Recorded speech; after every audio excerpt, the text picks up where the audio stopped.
주님께서 여러분과 함께 요한이 전한 거룩한 복음입니다. 13장 21절에서 33절, 36절에서 38절까지의 말씀입니다. 그때 제자들과 함께 식탁에 앉으신 예수님께서는 마음이 산란하시어 드러내놓고 말씀하셨다. 내가 진실로 진실로 너희에게 말한다. 너희 가운데 한 사람이 나를 팔아넘길 것이다. 제자들은 누구를 두고 하시는 말씀인지 몰라 어리둥절하여 서로 바라보기만 하였다. 제자 가운데 한 사람이 예수님 품에 기대어 앉아 있었는데 그는 예수님께서 사랑하시는 제자였다. 그래서 시몬 베드로가 그에게 고갯짓을 하여 예수님께서 말씀하시는 사람이 누구인지 여쭤보게 하였다. 그 제자가 예수님께 더 다가가 주님 그가 누구입니까? 하고 물었다. 예수님께서는 내가 빵을 적셔서 주는 자가 바로 그 사람이다 하고 대답하셨다. 그리고 빵을 적신 다음 그것을 들어 시몬 이스가리옷의 아들 유다에게 주었다. 유다가 그 빵을 받자 사탄이 그에게 들어갔다. 그때 예수님께서 유다에게 말씀하셨다. 네가 하려는 일을 어서 하여라. 식탁에 함께 앉은 이들은 예수님께서 그에게 왜 그런 말씀을 하셨는지 아무도 몰랐다. 어떤 이들은 유다가 돈 주머니를 가지고 있었으므로 예수님께서 그에게 축제에 필요한 것을 사라고 하셨거나 또는 가난한 이들에게 무엇을 주라고 말씀하신 것이려니 생각하였다. 유다는 빵을 받고 바로 밖으로 나갔다. 때는 밤이었다. 유다가 나간 뒤에 예수님께서 말씀하셨다. 이제 사람의 아들이 영광스럽게 되었고 또 사람의 아들을 통하여 하느님께서도 영광스럽게 되셨다. 하느님께서 사람의 아들을 통하여 영광스럽게 되셨으면 하느님께서도 몸소 사람의 아들을 영광스럽게 하실 것이다. 이제 곧 그를 영광스럽게 하실 것이다. 얘들아, 내가 너희와 함께 있는 것도 잠시뿐이다. 너희는 나를 찾을 터인데 내가 유다인들에게 말한 것처럼 이제 너희에게도 말한다. 내가 가는 곳에 너희는 올 수 없다. 시몬 베드로가 예수님께 주님 어디로 가십니까? 하고 물었다. 예수님께서는 그에게 내가 가는 곳에 네가 지금은 따라올 수가 없다. 그러나 나중에는 따라오게 될 것이다 하고 대답하셨다. 베드로가 다시 주님 어찌하여 지금은 주님을 따라갈 수 없습니까? 주님을 위해서라면 저는 목숨까지 내놓겠습니다 하자 예수님께서 대답하셨다. 나를 위하여 목숨을 내놓겠다는 말이냐? 내가 진실로 진실로 너에게 말한다. 닭이 울기 전에 너는 3번이나 나를 모른다고 할 것이다. 주님의 말씀입니다. 그리스도님 찬미합니다. 찬미 예수님, 사랑하는 교우 여러분들 안녕하십니까? 성주간 화요일 미사를 봉헌하고 있습니다. 저희 본당은 이제 오늘부터 다음 주 일요일 부활절까지 성체 조배를 할 수 있도록 성당 연문을 이렇게 개방하고 있습니다. 물론 정확하게 사회적인 간격의 그 자리도 분명히 확실히 해야 되겠고 또 방명록에 이름 확실히 적어야 되겠고요. 그리고 또 그룹으로 이렇게 오시지 마시고 혼자서 따로따로 이렇게 조용히 와서 기도하시고 가셔야 될 겁니다. 그리고 서운동 성당에서는 목요일과 파스카 전야, 부활 전야 미사를 8시에 수녀님과 사제들 이렇게 5명이서 봉헌합니다. 그래서 이때 생중계, 생미사를 드립니다. 여러분들에게 사과드릴 것은 지난 주일 촬영하는 그 컴퓨터에 문제가 생겨서 아주 많이 좀 혼란스러우셨을 겁니다. 소리도 그렇고 또 촬영하는 것도 중간부터 나오고 그래서 바로 삭제가 됐고요. 그래서 다시 한번 강론을 해서 이제 유튜브에 성지주일 강론은 올라가 있는 상태입니다. 그래서 이런 촬영 같은 거 할 때는 많이 이렇게 조심스럽게 준비를 해야죠.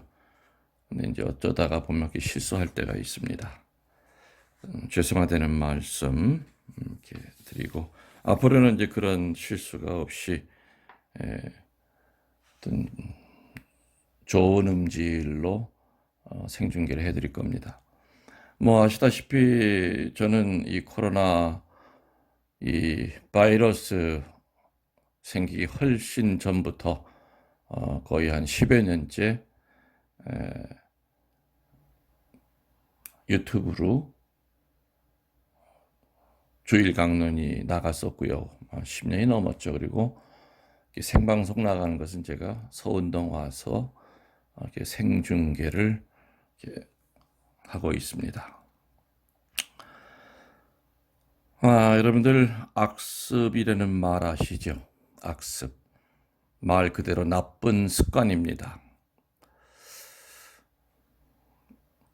여러분들은 어떤 악습이 있으십니까? 저도 악습이 찾아보니까 있었습니다. 그것도 꽤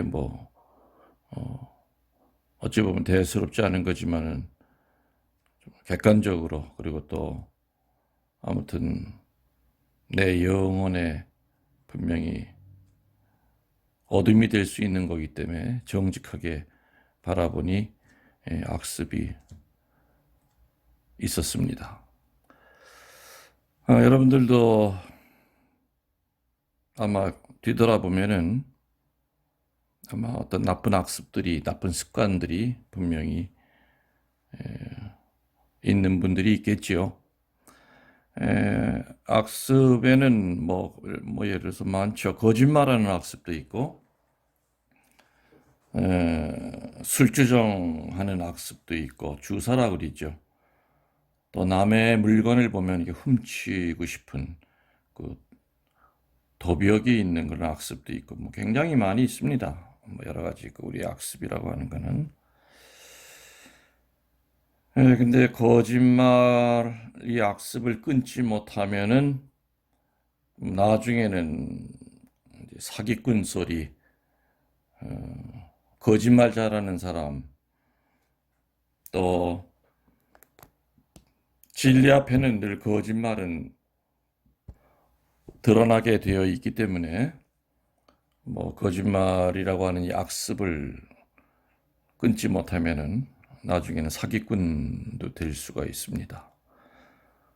또 이 술만 먹으면은 주정을 하는 이 술주사, 술주정에 대한 악습을 끊지 못하면은 가정 파탄이 오는 건 분명히 아주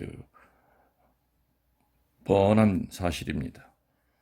또 이런 가정 파탄, 또 나아가서는 폭행, 더 나아가서는 그야말로 극단적인 살인, 이런 것들. 그리고 도박을 끊지 못하는 그 도박에 대한 악습도 있을 거고요. 또 마약을 끊지 못하는 또 그런 악습도 있을 겁니다. 아무튼 모든 이런 것들, 지금 얘기한 이런 것들이 분명히 우리 영혼 구령에 큰 장애물이 됩니다. 오늘 복음에 등장하는 그 유다스의 평소의 악습은 공금횡령이라고 하는 그러한 악습이 있었습니다. 버릇이 있었습니다. 주머니 돈, 쌈짓돈이라는 말이 있죠. 그냥 공금이지만은 주머니에 들어와 있기 때문에 뭐 내가 나중에 뭐 다시 이제 채울 것 생각하고 우선 쓰자. 이게 아주 큰 어둠입니다. 공금은 단돈 1원도 무서워하고 두려워해야 됩니다. 유다스의 이 공금 횡령에 대한 이 악습이 계속 지속이 됐습니다. 뭐 기부금을 받겠죠. 스승과 제자들을 위한 그 성금을 충실히 관리하는 척했지만 사실은 같이 생활하고 있는 모든 사람들을 속여왔던 겁니다. 그래서 이러한 악습을 끊지 못했기 때문에 그 결과는 참혹합니다. 그 결과는 뭡니까? 스승을 팔아 넘긴 겁니다. 이 유다스가 이렇게 공금 횡령을 하고 있다는 것에 대해서 다른 제자들은 모르고 있었습니다. 그러나 예수님은 알고 계셨죠. 뭐 당연히 마음을 꿰뚫어 보시는 분이기 때문에 모르실 리가 없었을 겁니다. 알고 계시면서도 더더욱 유다스에게 잘해 주십니다. 최후 만찬에서도 왼편에 앉게 해주셨고요. 빵을 떼어서 그에게 친히 또 주셨습니다. 이렇게 마지막까지도 우정을 베푸십니다. 이렇게 우정을 베푸시는 가장 큰 이유는 이제 마지막으로 내가 너에게 기회를 준다. 회개하고 마음을 바꿔라 그 얘기겠죠. 그러나 유다스는 마음을 고쳐먹질 않습니다. 그래서 예수님은 유다스가 마음을 돌릴 것 같지 않다는 그걸 아시고 난 다음에 뭐라고 그러십니까? 네가 할 일을 어서 해라. 예수님이 유다스에게 했던 이 말을 듣고 다른 제자들은 저게 무슨 말일까 하고 궁금해했다고 나옵니다. 또 어떤 제자들은 아마 과월절 준비를 위해서 심부름을 보내나 보다. 왜냐하면 돈을 갖고 있는 사람이었기 때문이지요. 아니면은 뭐 더 가난한 사람들에게 예수님이 이렇게 자선을 베풀려고 아마 보내는가 보다. 뭐 이렇게 생각을 했던 겁니다. 유다스가 빵 한 조각을 받아 먹자마자 마귀가 곧 유다 안으로 들어갔다고 하는 이 표현은 예수님의 그 최후의 사랑의 호소가 오히려 스승을 팔고자 하는 마음을 굳히는 계기가 되었다는 겁니다. 다른 사람을 변화시키기 위해서 마지막으로 베푼 호의를 어떤 이들은 그 호의를 받아들여서 정말 깊이 깨우치면서 눈물을 흘리면서 변화되는 사람도 있지만 어떤 이들은 그 호의를 또 이용을 합니다. 그리고 오히려 더 나쁜 짓을 하려고 결심을 하기도 합니다. 오늘 성경에 이렇게 눈에 확 들어오는 단어는 밤입니다. 유다는 빵을 받은 뒤에 곧 밖으로 나갔다. 때는 밤이었다. 아마 이 밤의 개념은 단순히 해가 저물어서 밤이 되었다는 그 뜻보다는 예수님을 떠난 유다에게는 또 다른 영적인 밤이 있었다는 것을 말하는 것일 겁니다. 예수님을 떠나서 자기 자신의 길을 향하여서 갈 때는 언제나 밤이 있습니다. 선한 소명에 응하기보다는 악이 부르는 소리에 귀를 기울일 때는 언제나 거기에는 밤이 있습니다. 예수님을 향하여 예수님과 같이 걷지 않고 예수님이 가시는 길에 정반대로 등을 돌려 향하면은 언제나 거기에는 죽음의 밤에 휘둘리게 됩니다. 예수님을 따를 때는 생명의 빛을 주시고 영원한 삶이 보장이 됩니다. 얘기가 나온 김에 그 유다스는 과연 어떤 사람인가? 기도하는 사람인가? 아니면은 행동만 하는 사람인가? 여러분들은 유다스가 어느 쪽인 것 같습니까? 정말 기도 많이 하는 사람이 유다스였느냐 아니면은 기도는 하지 않고 오로지 행동만 하는 사람인가? 당연히 아마 여러분들 입에서는 후자일 거라고 얘기하실 겁니다. 맞습니다. 러시아의 유명한 철학자가 가장 이상적인 인간형을 단 두 마디로 얘기할 때 고독하면서 사회적인 인간이라고 정의를 내렸습니다.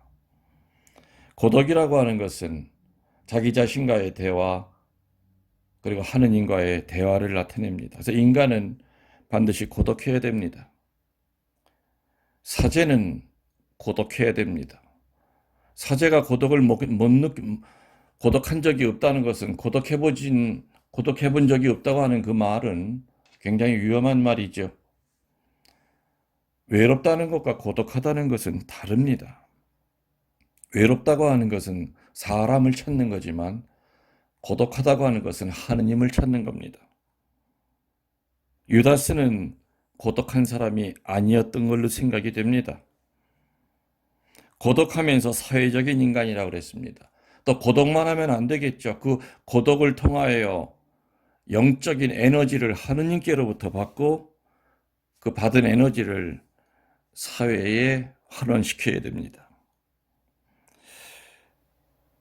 그래서 어떤 이들은 고독은 하는데 사회적인 면이 없는 사람이 있고 또 반대로 어떤 이들은 정말 오지랖 넓게 사회적인 인간으로 살아가는데 고독해 본 적이 한 번도 없는 사람들이 있습니다. 고독하며 사회적인 인간이라는 말을 우리 식으로 얘기하면은 기도하고 봉사하는 사람 이렇게 말을 바꿀 수 있을 것 같습니다. 유다스는 봉사만 했지 총무 일을 하면서 아마 성실하게 열심히 하려고 했었을 겁니다. 물론 열심히 봉사하는 것에 대한 대가로 이렇게 횡령하는 것에 대해서 합리화를 시켰을지 모릅니다. 봉사만 하고 기도를 안 하는 사람이었기 때문에 그런 사람의 말로는 공금 횡령 그리고 예수님을 팔아넘길 때도 자기 위주의 예수님을 생각하고 있었던 겁니다.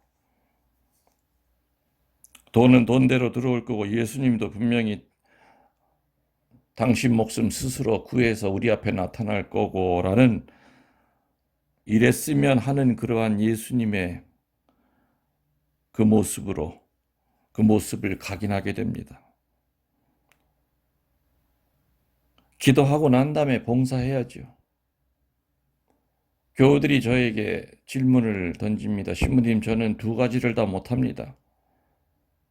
기도와 봉사를 두 가지 다 못하겠습니까? 어떻게 됩니까? 저는 얘기 드립니다. 봉사를 중지하시고 기도부터 하십시오. 기도가 밑바탕이 되어 있는 봉사는 그야말로 왼손이 한 거 오른손이 모르게 합니다. 늘 봉사하면서도 부끄러워하고 겸손합니다. 그러나 기도가 깔려있지 않는 봉사는 어줍지 않은 봉사를 하면서도 늘 티를 냅니다. 유세를 떱니다. 누군가 안 알아주면 분노가 나고 화가 치밀어 오릅니다. 봉사만 하고 기도 안 하는 사람의 말로는 음란 마귀가 들어오고 공금 횡령 마귀가 들어오고 교만의 마귀로 충만해집니다. 그래서 자기 위주의 자기가 만들어낸 허상의 예수님이라고 하는 그 허상 속 그 그늘 속에서 삽니다. 그리고 그 결과는 멸망에 이르게 된 겁니다.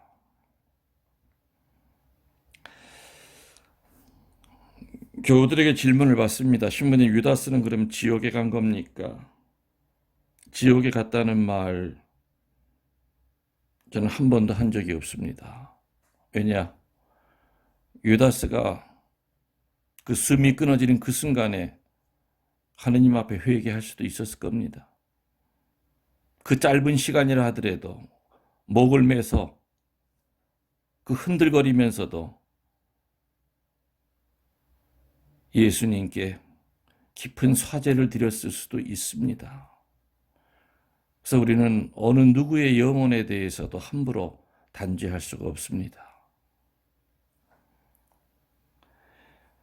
유다스는 우리가 어떻게 살아가야 될지를 알려주는 역설적인 우리의 스승이십니다.